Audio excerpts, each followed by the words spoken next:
Every time I think about those kids, it gets me mad. And by the way, it happens on the streets of Chicago every day.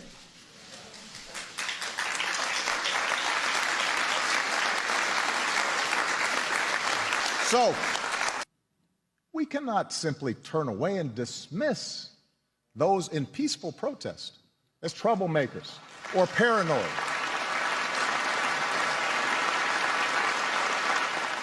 Whether you are black or white or Hispanic or Asian or Native American or of Middle Eastern descent, we have all seen this bigotry in our own lives at some point. We heard it at times in our own homes. If we're honest, perhaps we've heard prejudice in our own heads and felt it in our own hearts. We know that. And while some suffer far more under racism's burden, some feel to a far greater extent discrimination's sting. Although most of us do our best to guard against it and teach our children better, none of us is entirely innocent. No institution is entirely immune. And that includes our police departments. We know this.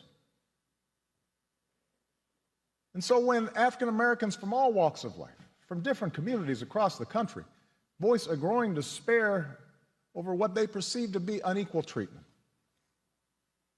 when study after study shows that whites and people of color experience the criminal justice system differently, so that if you're black, you're more likely to be pulled over or searched or arrested, more likely to get longer sentences, more likely to get the death penalty for the same crime.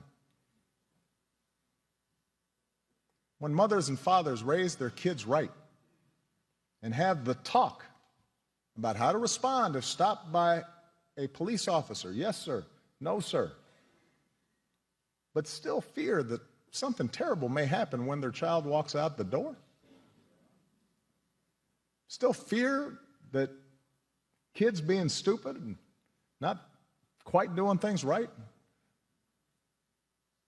might end in tragedy. When all this takes place more than 50 years after the passage of the Civil Rights Act, we cannot simply turn away and dismiss those in peaceful protest as troublemakers or paranoid.